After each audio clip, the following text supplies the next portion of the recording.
کیا آپ جانتے ہیں کہ قرآن میں دماغ کا تصور دل سے جڑا ہوا ہے؟ کیا جدید سائنس اب ان رازوں کو پا رہی ہے جو قرآن نے 1400 سال پہلے بتائے؟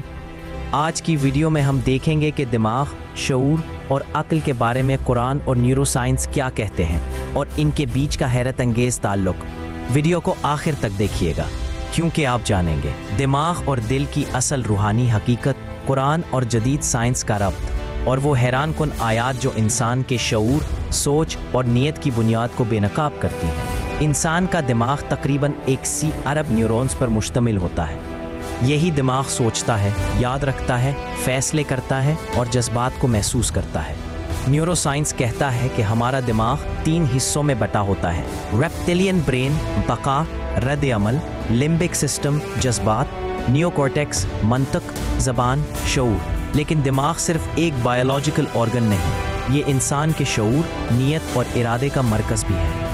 قرآن میں لفظ دماغ، برین لفظی طور پر کم آیا ہے، لیکن قرآن عقل، فؤاد اور قلب کی اصطلاحات بار بار استعمال کر مثال افلا تعقلون، کیا تم عقل نہیں کرتے؟ لہم قلوب لا یفقہون بہا، ان کے پاس دل ہیں مگر وہ ان سے سمجھتے نہیں۔ یہاں سوال یہ ہے، کیا قرآن دل کو سوچنے سمجھنے کا آلہ کہتا ہے؟ جی ہاں، جدید نیورو سائنس نے یہ دریافت کیا ہے کہ دل اور دماغ کے بیچ ایک ہارٹ برین کنیکشن ہوتا ہے۔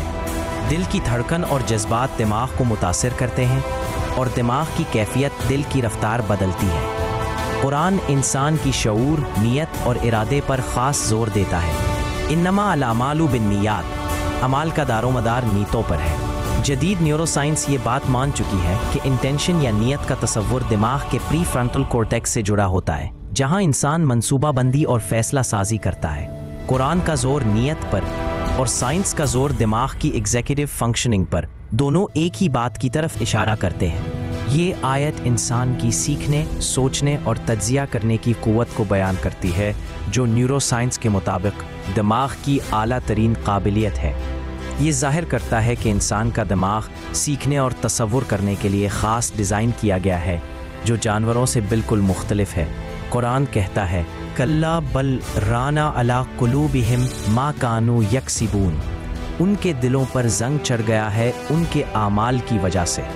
نیورو سائنس نے ثابت کیا ہے کہ مسلسل گناہ یا برے عمل انسان کے دماغی نیٹ ورکس کو متاثر کرتے ہیں، اور وہ چیزیں جو کبھی بری لگتی تھیں وہ نارمل محسوس ہونے لگتی ہیں۔ یہ نیورو پلاسٹیسٹی کہلاتی ہے۔ دماغ کا بگاڑ یا درستگی وقت کے ساتھ بدلتی رہتی ہے۔ یلقی الروح من امرہ علی من یشاء، وہ اپنے حکم سے وحی نازل کرتا ہے جس پر چاہے۔ قرآن انسان کے دماغ سے بالاتر روحانی انسپائریشن کی بات کرتا ہے، جو شعور کی اعلیٰ ترین حالت ہے۔ جدید سائنس اب آلٹرڈ اسٹیٹس آف کانشسنس جیسے تصورات کو ایکسپلور کر رہی ہے، جیسے میڈیٹیشن، اسپرچول ایکسپیرینسز وغیرہ۔ قرآن یہ نہیں کہتا کہ صرف دماغ اہم ہے یا صرف دل، بلکہ دونوں کی ہم آہنگی انسان کی رہنمائی کے لیے ضروری ہے۔ قد افلح من زکاہا، کامیاب وہ ہے جس نے اپنے نفس کو پاک کر لیا۔ یہ آیت ظاہر کرتی ہے کہ دل، دماغ اور نفس سب کو پاک اور متوازن رکھنا ہی اصل ہدایت ہے۔ کیا آرٹیفیشل انٹیلیجنس، برین انہینسمنٹ یا کانشسنس اپلوڈنگ انسان کو خدائی مقام تک پہنچا دے گا؟ قرآن یاد دلاتا ہے وما اوتیتم من العلم الا قلیلا، تمہیں بہت تھوڑا علم دیا گیا ہے۔ یہ انتباہ ہے کہ دماغی ترقی ایمان اور روحانیت کا نعمل بدل نہیں ہو سکتی۔ دماغ، دل اور روح تینوں قرآن میں اہم کردار رکھتے ہیں۔ نیورو سائنس کے کئی نظریات دراصل قرآن کے بیانات کی تصدیق کرتے ہیں، مگر